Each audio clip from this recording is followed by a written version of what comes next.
إن الحمد لله نحمده ونستعينه ونستغفره ونعوذ بالله من شرور أنفسنا ومن سيئات أعمالنا من يهده الله فلا مضل له ومن يضلل فلا هادي له أشهد أن لا إله إلا الله وحده لا شريك له وأشهد أن محمدا عبده ورسوله اللهم صل وسلم وبارك على نبينا محمد وعلى آله وصحبه أجمعين.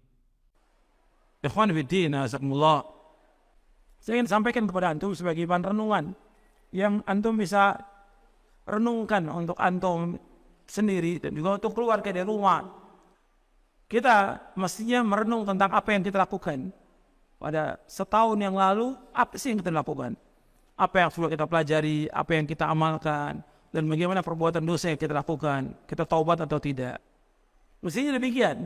Sebagai seorang muslim harus terus muhasabah. Muhasabah artinya menghitung dirinya tentang apa yang dilakukan dari hidupnya.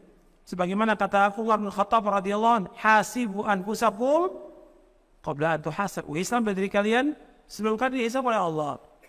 Ada satu hadis, itu sekian banyak hadis untuk bahan renungan kita. Itu Nabi SAW bersabda, SAW, untuk renungan bahwa kita ini pasti akan ditanya oleh pada hari kiamat. Apa yang sudah kita lakukan di muka bumi ini? An-Nabi Al-Aslami radhiyallahu anhu,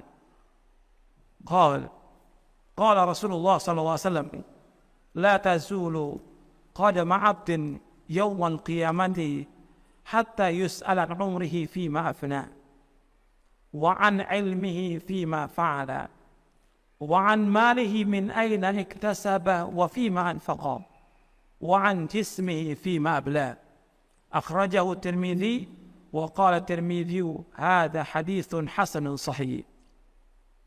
Dari Abu Barzah Al-Aslami radhiyallahu anhu, ia berkata, telah bersabda Rasulullah SAW, tidaklah bergeser kedua kaki seorang hamba nanti pada hari kiamat, melainkan Allah akan tanyakan tentang 4 pertanyaan.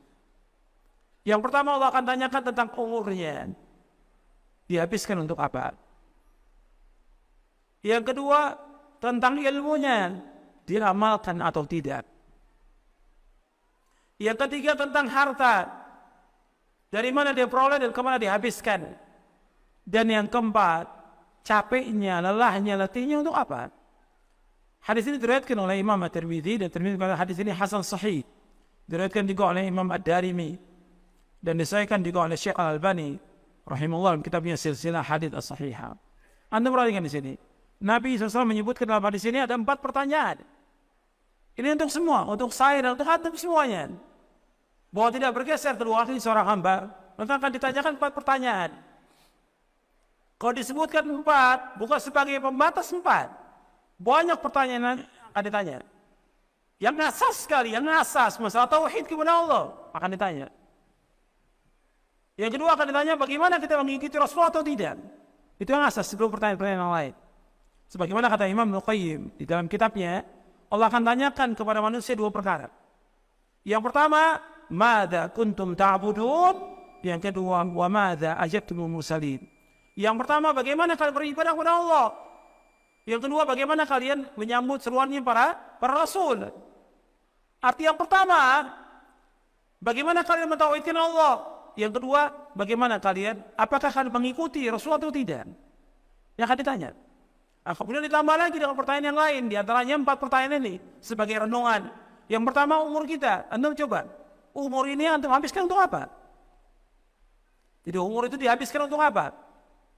Coba, selama berapa tahun antum ini hidup, dihabiskan buat apa? Ada yang habis buat makan, buat main, buat nonton, buat jalan-jalan, ya, buat olahraga, buat ngobrol, buat SMS, ya, buat segala macam nih, Facebook, chatting, segala macam sudah habis waktunya.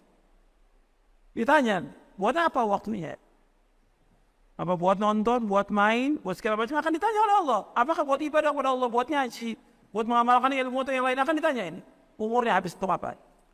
Coba Anda renungkan. Kemudian yang kedua ilmunya. Dia nuntut ilmu atau tidak, dan dia amalkan atau tidak ilmu ini. Antum sekarang orang Islam harus nuntut ilmu.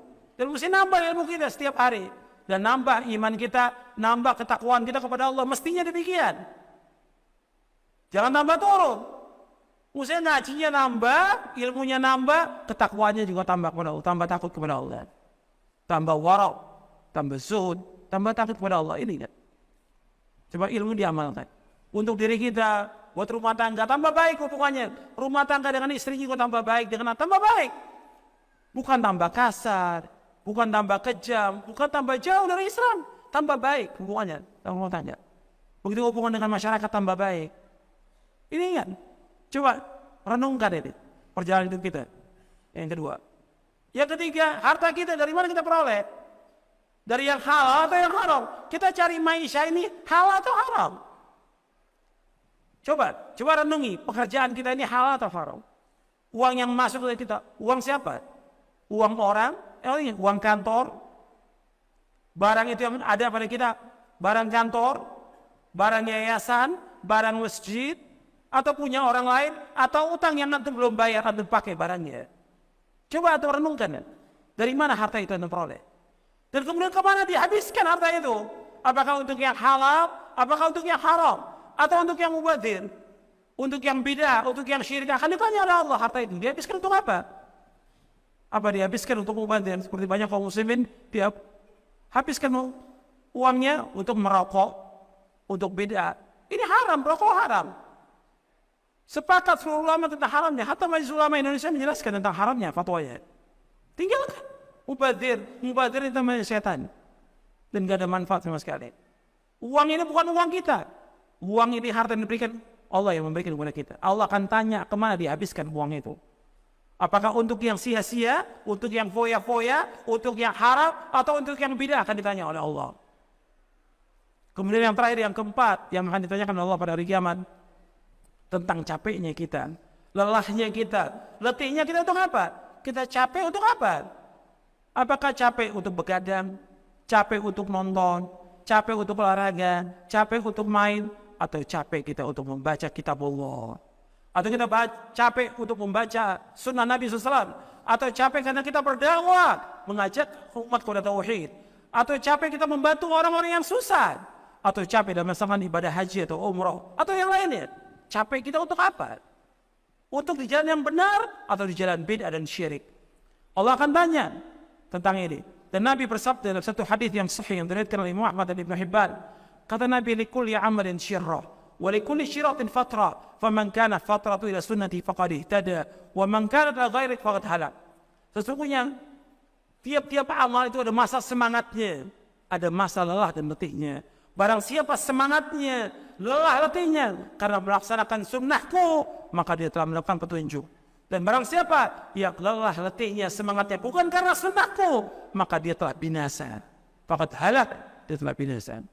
Maka tinggal kita ingat, coba kita introspeksi pada diri kita. Kita jalannya benar atau enggak dalam hidup kita. Meskipun kita sudah intisab pada salaf, mengikuti Quran sunnah, pahami salaf, tapi jalan kita benar. Sebab ada juga yang gulu, yang berlebihan.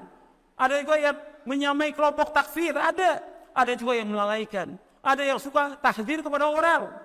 Ada juga yang segala macam berbuat dosa dan maksiat. Coba antum merenung perjalanan hidup ini supaya kita kembali kepada Allah dengan hati yang selamat. Mudah-mudahan saya sampaikan bermanfaat untuk saya dan Tuhan sekalian. Wassalamualaikum warahmatullahi wabarakatuh. Subhanakallahumma bihamdik, asyhadu an la ilaha illa anta, astaghfiruka wa atubu ilaik. Assalamualaikum warahmatullahi wabarakatuh.